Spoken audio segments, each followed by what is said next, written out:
Ең алдымен QZ сайтына тіркелу керек. Міне QZ деген сайт. Осыған тіркелгеннен кейін да создавать деген батырмаға басу керек. Сол кезде контрольный опрос деген шығады. Создать с нуля деп.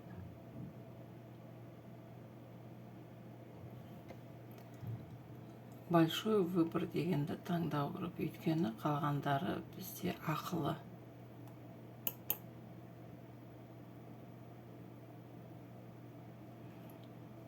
Міне мұнда введите вопрос деген тұр, көрдіңіздер ме? Осыған сұрағымызды жазамыз. Мысалы, Абай Құнанбайұлының шын аты десек.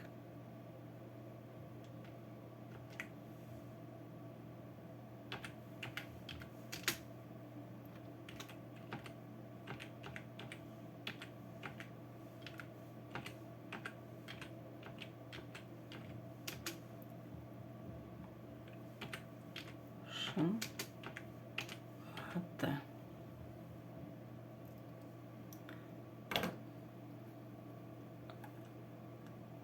Келесіде міне мұнда жауаптардың нұсқасын жазамыз. Бірінші былай жазсақ, Ыбырай. Келесіге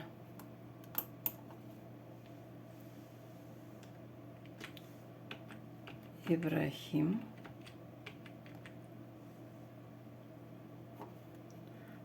Келесіге Абай.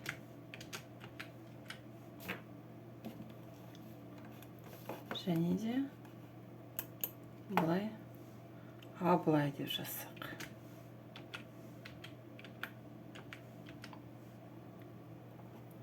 Дұрыс нұсқасын белгілеп қою керек.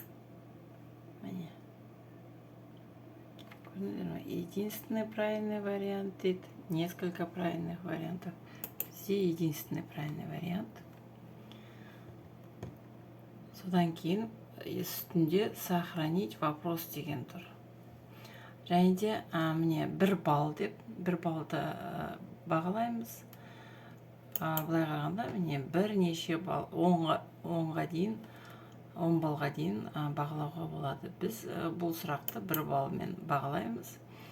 Және де 30 секундта балалар жауап беру керек. Мысалы, қиынырақ сұрақ болса 45 секундта, 1 минут дегенде 15 минутқа дейін барады.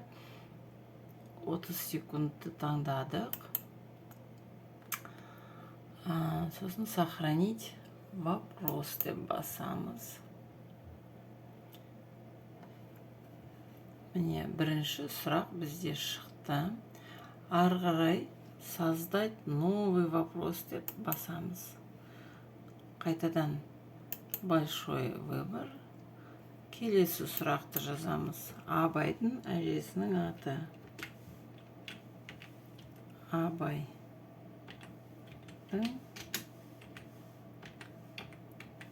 әжесінің аты дедік, ә?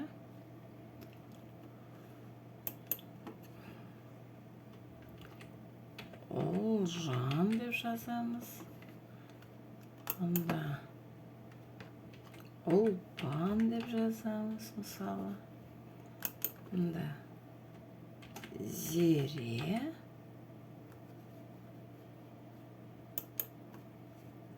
Онда Толқын деп қояйық.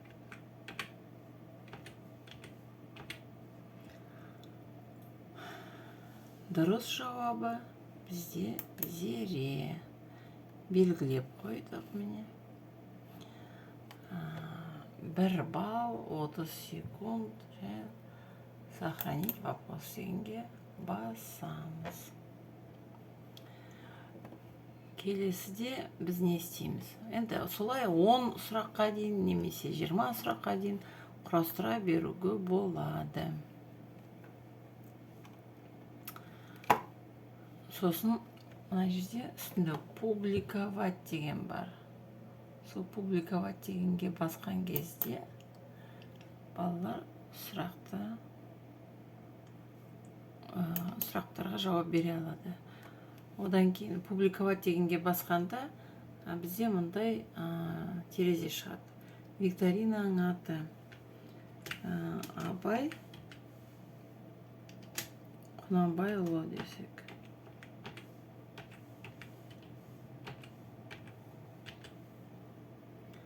Языки мира дегенде, осы языки мира деп шығады, немесе басқа пәндер болса дегендей. Языки мира деп қалдырамыз. Оценка дегенде, міне, нешінші сыныптарға дейін. Менде 7-ші сыныпқа дейін, мысалы 7-ші сыныпқа деп қойдым. Сосын английский емес, маған қазақ тілі керек. Осында қазақ тілі дегенді таңдаймыз. Міне, қазақ. Публичный видимость дейміз. Публичный. Барлығы көреді деген сөз. Мына жерге суретті қоюға болады. Абай Құнанбайұлының суретін қоюға болады. Мысалы, былай істесек де болады. Поискқа басам. Поискта міне Абай деп жазсам, өзі шығады. Абайдың суреті. Интернеттен Абайдың суреті шығады. Міне Абай деп былай қойсақ та болады.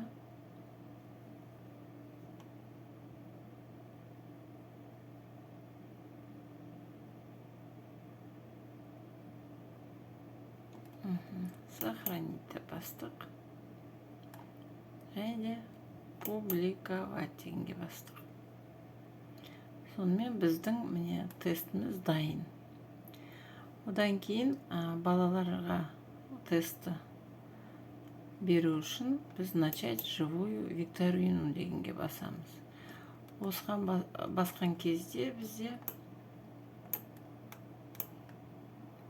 начать живую викторину деген басқан кезде классический бумажный режим под руководством инструктора деген болады. Сол кезде біз бумажныйға басамыз. Бумажныйға басқан кезде распечатайте QR карточки для своих учеников деген бар.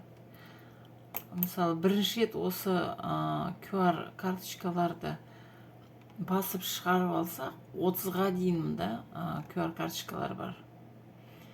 Міне көрдіңіздер ме? Сол әр QR карточкада жауаптардың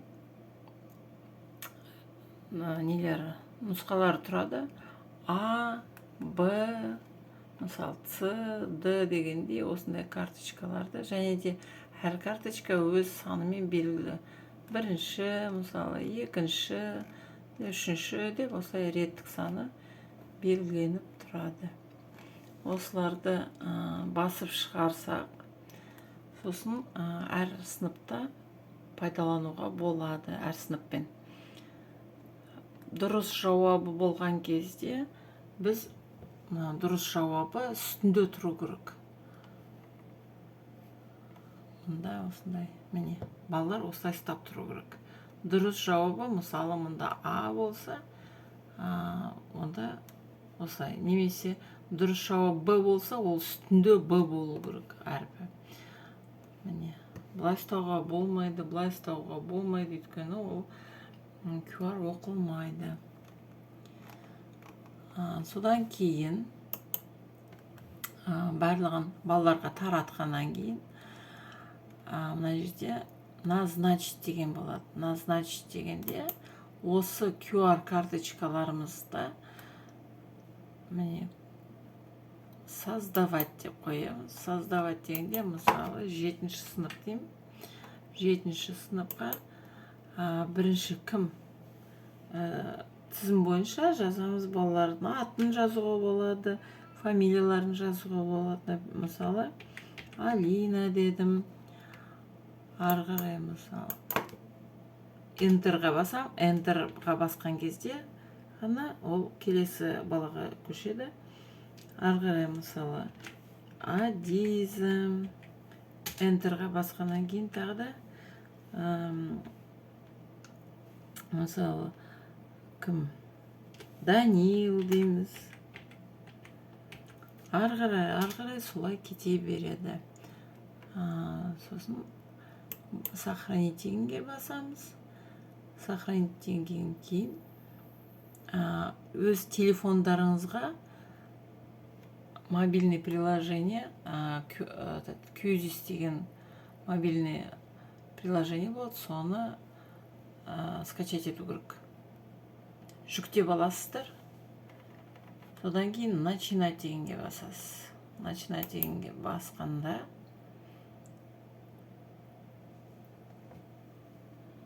мындай терезе шығады.